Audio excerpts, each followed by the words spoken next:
Do you ever go outside, sit down with your woman or man, look up at the stars and enjoy the view, and then all of a sudden, what the hell is that? You're probably looking at a train of Starlink satellites. What are these things? Why do they exist? What is their purpose? How do they work?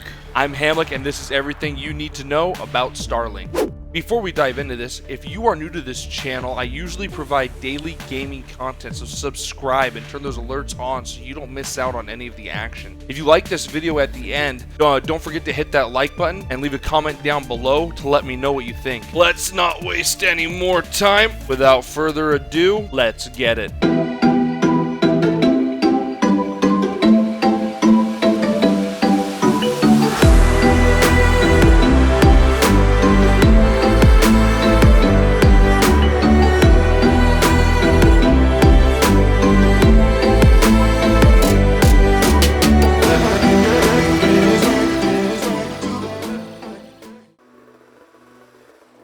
Starlink is a satellite internet service provider that is focused on bringing high-speed internet access globally to areas that have expensive, unreliable, or straight up no internet at all. Okay, cool. Why is that important? Well, I'm glad you asked. Well, the truth is about 40% of the world's population does not even have access to internet. That's wild, and that alone is a good reason for this project. But let's dive deeper. If you compare that 40% to the remaining 60% and then break that 60% down into two categories, urban areas and rural areas. See that 96% of the population in urban areas have ISP accessibility, which is expected, but only 61% of rural areas have ISP accessibility. Even in these rural areas that do have coverage, if you are not in a small city or a modestly populated area, your access to coverage may be limited or even severely lacking. The people living in these rural areas have to rely on current satellite ISP providers. Traditional satellite internet satellites are approximately 35,000 kilometers or 22,000 miles away. They currently provide latency of up to 400 milliseconds or more and have very limited bandwidth, which affects the download speeds and upload speeds of already terrible internet to the users of it. Also, users have to manage data caps each month because of the limited bandwidth. So now that we know this, it's very clear who Starlink is for and why there is a market need for it. Starlink is a product brought to us by SpaceX, a company owned by the man, the myth, the billionaire entrepreneur Elon Musk. Elon Musk is one of the, if not the biggest brain of our time. He is a world-class entrepreneur, industrial designer, and engineer. His innovations, ambitions, and drive to make humanity a spacefaring race makes him a leading force in our generation. But enough about the man behind it all. Let's get back on track. Beginning in 2019, SpaceX has been using the Falcon 9 to launch Starlink satellites into orbit. Each of these satellites were designed for less mass and to be more compact. Each satellite weighs about 260 kilograms or 573 pounds and features a compact flat design that minimizes volume. This allows for a dense launch stack of 60 Starlink satellites per Falcon 9 launch, which will take full advantage of the launch capabilities of SpaceX's Falcon 9 rocket. Each satellite is equipped with 4 powerful phased array antennae. An enormous amount of throughput can be placed and redirected in a short time for lower cost. They also feature a singular solar array, which drastically simplifies the system. If you compare these satellites to more traditional satellites, it's very easy and clear to spot the simplicity in the Starlink version. Each satellite will also be equipped with what SpaceX calls Star Tracker, custom in-house navigation sensors that tell each satellite its altitude, which enables precision placement of broadband throughput. These satellites will create a constellation at about 550 kilometers or 341 miles that will make internet access global. If you were paying attention, traditional satellites orbit around 35,000 kilometers or 22,000 miles, which means Starlink will have less latency or lag in layman's terms. It is significantly closer to Earth than traditional satellites from already existing satellite internet providers. But because Starlink is so much closer to Earth and you get that lower latency, they need way more satellites to get the same amount of coverage. Because of this, they plan to launch 12,000 more satellites. However, they even got approved by the US Federal Communications Commission, or the FCC, for up to 42,000 satellites. But Hamlik, with so many satellites, how do they keep from crashing into each other? Another great question, guys. Each satellite utilizes inputs from the Department of Defense debris tracking system to autonomously perform maneuvers to avoid collisions with space debris and other spacecraft. Combine that with their ion propulsion system, which are efficient thrusters that are powered by krypton that enable the satellites to maneuver in space. Starlink is the first krypton-propelled spacecraft ever flown. So essentially, each satellite has a system that detects other objects or spacecraft, and then using its ion thrusters and the autonomous avoidance system are able to completely avoid any potential collisions. Hold up, let's go back. Hamlik, you said 42,000 satellites. Is that going to create a bunch of space debris? Wow, guys, another great question. You guys are on fire today. The answer is maybe. Of course, it is a massive increase of objects that humanity has launched into space. Precursing Starlink, that was about 9,000 objects. Out of those 9,000 objects, only about 6,000 of them are still operational today. So looking at those numbers, it's very clear that SpaceX will triple these numbers within the next 4 to 6 years, or even sooner. Because of this, there has been a lot of raised eyebrows from astronomers about astronomical observations because of the light pollution from the Starlink satellites that are extremely visible in the night sky. I am confident that we will not cause any impact whatsoever in astronomical discoveries. Okay. Zero. That's my prediction. So you're not launching them? We'll take corrective action if it's above zero. SpaceX has been working with astronomers to combat these concerns by painting sections of the newer satellites black to reduce reflection and adjusting orbit orientation to minimize the reflection of the sunlight towards Earth. They even added sunshades to block sunlight from the satellite antennas. They call it visor sat. We're actually working with senior members of the science community and senior astronomers to minimize the potential for reflection of the satellites. So, we're running a bunch of experiments to, for example, just have paint the phased array antenna black instead of white, and we're working on a sunshade, because there are like certain angles where if the sun gets just right, and there's not like a little sunshade, we're not talking about a lot here, then you can get a reflection.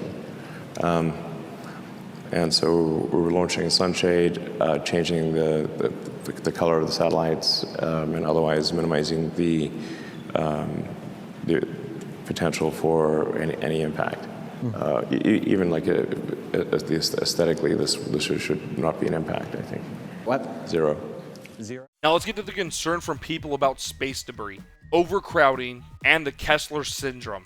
If you didn't know, the Kessler Syndrome is a theory that was proposed by NASA scientist Donald J. Kessler in 1978. The theory states that in a scenario in which the density of objects in low Earth orbit due to space pollution is high enough that collisions between objects could cause a cascade of destruction.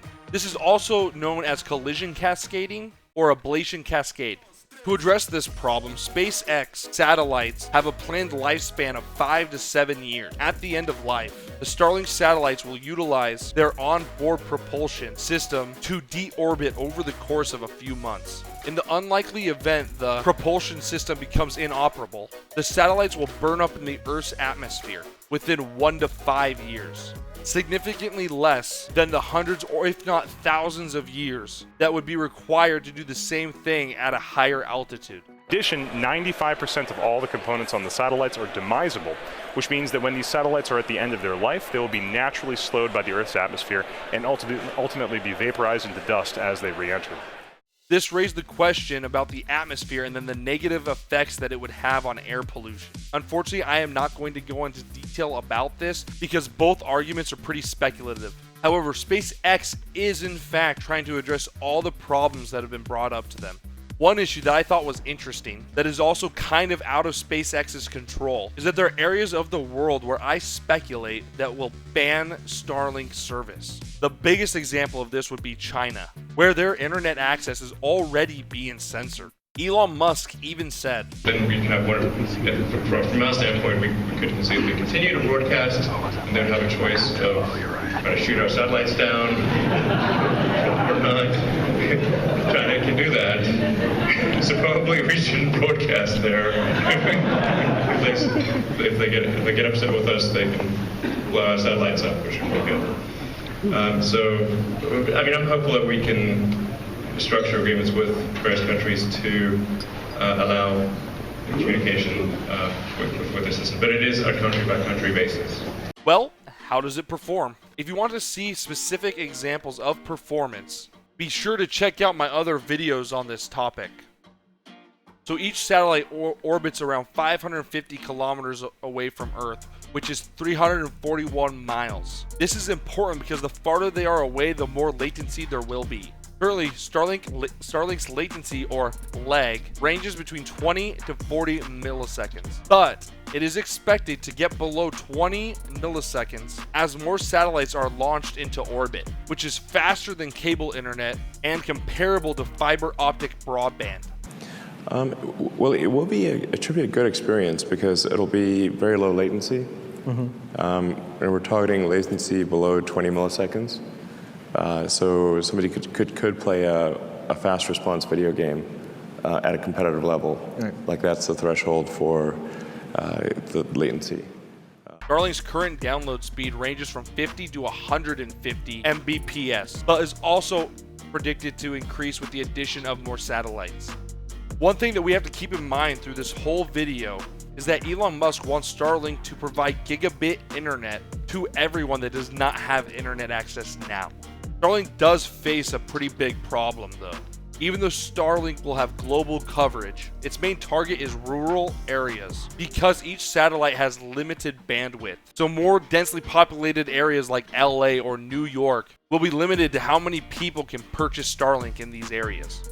And then the challenge for anything that is space-based is that the size of the cell is gigantic. You know, so it's like I said, it's great for very low to maybe medium sort of sparsity situations, but it's not good for high density situations. We'll have some small number of customers in LA, but we can't do a lot of customers in LA because the bandwidth per cell is simply not high enough. They plan to have global coverage of all population areas in 2021. So Hamlik, Elon Musk can't be the only one trying to do this. You're right. Starlink has a competitor, Amazon's Project Kuiper, through Jeff Bezos' company called Blue Origin, and a previous competitor of OneWeb. OneWeb was a competitor, but earlier this year they filed for bankruptcy. The UK actually bailed out OneWeb, so they have a massive investment in that, but they seem to be way behind the curve when it comes to the technology and how it's actually going to work. Starlink has a major advantage over both of these companies because they own all of their own rockets. Because both SpaceX and Blue Origin already have reusable rockets because they land back on Earth. Because SpaceX owns all of their own rockets, it really drives down the cost of each launch. As far as the whole program goes, Elon Musk even called Jeff Bezos a copycat for imitating his Starlink program idea. Starlink is the only low Earth orbit, or LEO, constellation company that currently has satellites in orbit, which means OneWeb and Blue Origin are significantly behind. There is, however, one major problem with all the companies in the industry. They all go bankrupt. It's far from obvious that, I mean, it's real important to just set the stage here for LEO communications constellations. Guess how many LEO constellations didn't go bankrupt? Zero. Right. Zero. Iridium's doing okay now, but the Iridium 1 went bankrupt. Orbcom went bankrupt. Globalstar bankrupt. Teledesic bankrupt. Am I leaving anyone out? There's a bunch of others that didn't get very far that also went bankrupt. Anyway, they all went bankrupt. Yeah, we just want to be in the not bankrupt category. That's our goal. Starlink's startup cost is adding up to about $10 billion. However, they estimate that Starlink will eventually bring in $30 billion annually. According to the banking giant Morgan Stanley, Starlink can make SpaceX a $100 billion company. But wait, Elon's not done there. He wants to use the revenue from Starlink to fund his Starship program, and also to fund Elon's dream of colonizing Mars. Starlink costs $500 for the satellite dish and the kit for it, and the internet service itself costs $99 per month. Some people think that this is just a little too steep. I, however, think it's pretty reasonable in the current market for internet service providers. If you want more detail on this, make sure you check out my video when we're done here. You guys have to remember that Starlink is and will be mostly beneficial to areas that have no or poor quality internet connections. Also areas that lack competition for ISP. Yo, Hamlik, I live in those areas. How do I get started with Starlink? Well, let me tell you. So if you are interested in getting started into the beta program at Starlink, all you gotta do is go to the Starlink website, fill out your email and your address and submit it. And they will get back to you if you are drawn for the Starlink beta program. Hey Hamlik, I got selected. How do I set it up? How do I get going? How do I test to see if it's working properly? That's a great question, and it's super easy. All you gotta do is take it out of the box, set it down on the ground, make sure you have a clear view of the sky, go back inside, plug it in. A web browser should pop up, or you can go to your phone and hook up to the Wi-Fi, set it up, create a name for the network and a password, and then it's good to go. The ground equipment just looks like, well, I guess, like I said, I think it looks like looks like a UFO on a stick. So, at least the version 1 of the user terminal will actually have actuators on it, so that it can improve the pointing accuracy. So you don't have to. It's very important that you don't need a specialist or something to install. The goal is that the instructions on the box there's just 2 instructions, and they can be done in either order. Point at sky, plug in. And you do it either order. Sequence doesn't matter, and it will work. Plug and play. Literally. But also point at sky. You can't see the satellites. If you can't see the satellites, it can't see you. To make sure that it's working properly, or to test your speed, just simply go to speedtest.net or any other speed testing website and simply hit go and check out this download and upload speeds you are getting. If you are curious of what the current status of Starlink is going into 2021, Starlink's team recently sent out an email to all the beta testers. I go into detail on this on my video over here. Okay, so make sure you check that out. But in the short version is this, okay? They're essentially working on creating more connectivity through repositioning their satellites, launching more satellites into space, and there's more to it than that. But if you want that, you're gonna have to go to the video and check it out. Starlink is paving the way of the future for internet all over the globe. We all can hope that Starlink reaches all of its goals while combating the issues revolving around their product. This service could help improve the lives of people all over the world, people that were starved from the internet and technology. These people will now be able to have an affordable way to increase their knowledge and propel them into the current age. I can't wait to see how Starlink evolves, and I'm sure you can't either.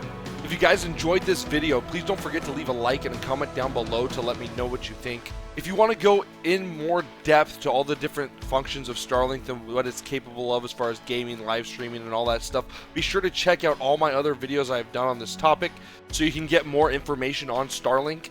I am Hamlik, and this has been everything that you need to know about Starlink.